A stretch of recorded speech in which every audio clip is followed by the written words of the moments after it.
What's going on, everybody? Mighty Quinn here for your Monday morning cornerman. UFC 271, fun night of fights. Things went very well. I hope you enjoyed some of the picks I had. I went 4 for 7. The main one I had, I thought for sure Derek Lewis was going to get that knockout. Didn't go that way. Tai Tuivasa is a tough dude, man. Tough dude. It's going to be very exciting to watch what happens with him next, as well as Derek. Let's see what happens with Derek next. But let's get right to that main event. Robert Whitaker versus Israel Adesanya. It pretty much went the way I thought it'd go. Whitaker is so tough. As tough as I knew he was, he's even tougher. That leg was blowing up in the first round.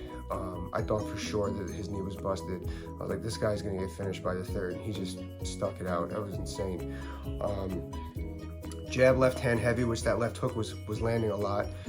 I've said this before, and I wish that he would fight a little bit more like Robbie Lawler, you know, moving his head on the way in, really just mixing up those punches with the head movement and just getting in there, bam, bam, going through the wall.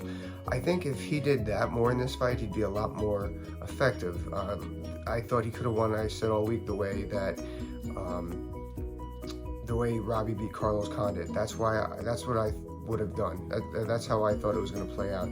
His wrestling was on point. I was actually extremely impressed with how he was able to get in and shoot under stuff. But Israel just he knew when to put the gas on and then put the brakes on. He kept the center of the octagon, which was always big. I always talk about that here. I'm big on that. And he just outstruck him, especially when he started mixing in the leg kicks.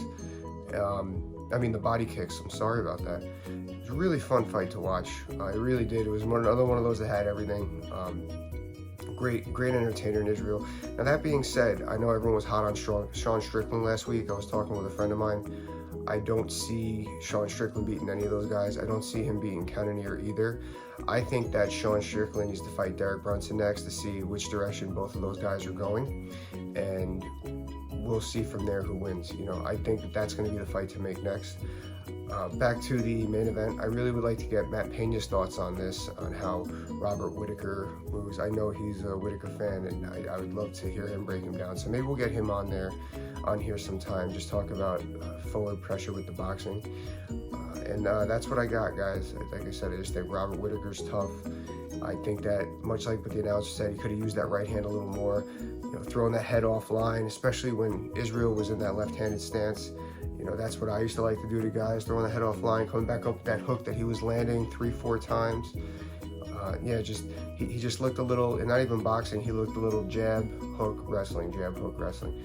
Could have been his game plan, but after 20 minutes, let's switch it up. Let's see what else is effective, you know.